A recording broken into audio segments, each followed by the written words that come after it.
How do they, guys? Welcome back to Edgar TV, where World Matchplay Week continues. To build up to the Matchplay and content all week long, including next week as well for the Matchplay predictions and all sorts of things. Make sure you subscribe if you're getting excited for the World Matchplay, because we are building up from now. Today we're going to be taking a look at the sort of what happened 2 years ago. So if you're unfamiliar with the World Matchplay, or any event should we say within the world of darts, what happened 2 years ago will come off the ranking this year. So these players are going to be losing money off the ranking, and they're going to be affected by the event despite the fact they're not in it. So they're going to be going down in the world rankings. There are 9 players in total that qualified for this event a couple of years ago who are not in the event this year. First one, Madars Razma.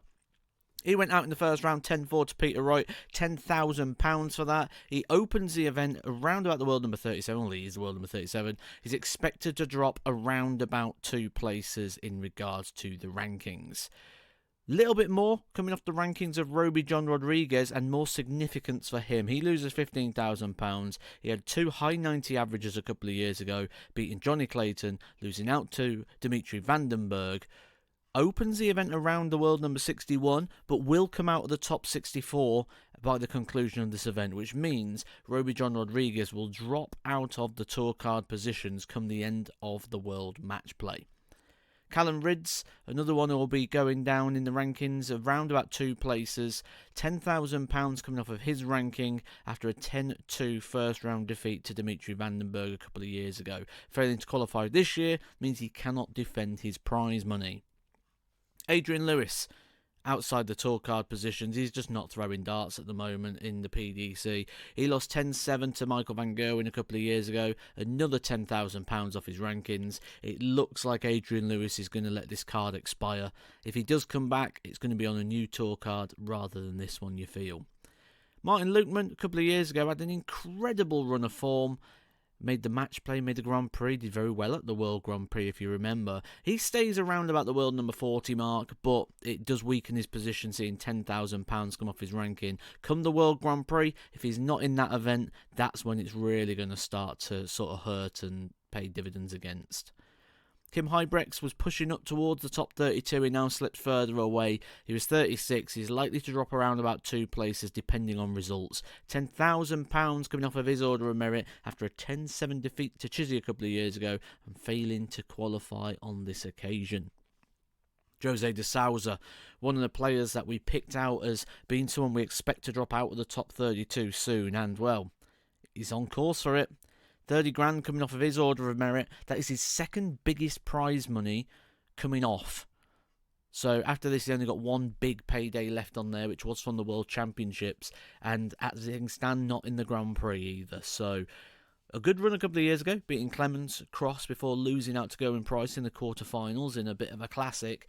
But he's in trouble, isn't he? When we look at that top 32 position, 30 grand, he's going to weaken his place, and he's going to get overtaken soon if he's not too careful. I don't see how he's going to stay in the top 32, to be honest. I think he's coming out.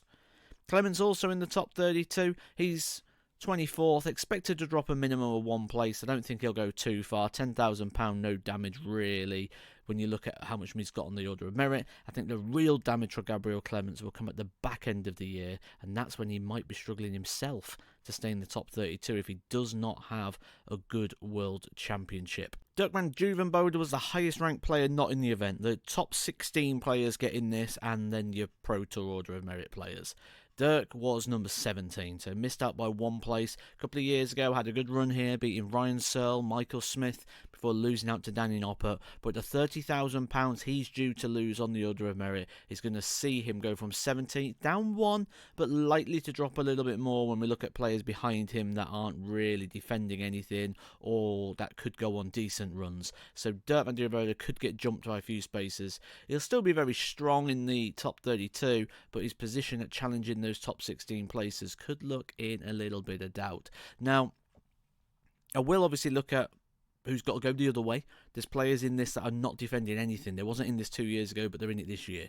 That means it's all going to be benefit. There's going to be players in this that was in this 2 years ago that need to reach a certain round to defend it. I'll let you know who they are. But we'll stay on the theme of people that are due to lose money. And we're going to look at those players in the top 32 in regards to the World Grand Prix. The World Grand Prix is the next tournament coming up on the calendar in regards to big ranking events and money. And in the top 32, Dirk van Durenbode, Jose de Souza and Gabriel Clemens, the three players that have missed out on the World Match Play, are currently all missing out on the World Grand Prix as well. So when we talk about Jose de Souza and him being in trouble of staying in the top 32, we can clearly see more money due to come off. Dirk van Durenbode, when we look at him getting back in the top 16, more to come off. Gabriel Clemens is more likely at the moment to drop out the top 32 than he is to reach the top 16. So we're going to see a lot of changes in regards to the rankings, you feel, over sort of like the next 6 months or so. And I think come the end of the World Championships this year and going into January next year, we're going to have a pretty new look ranking system, I think, and we're going to get a lot of changes.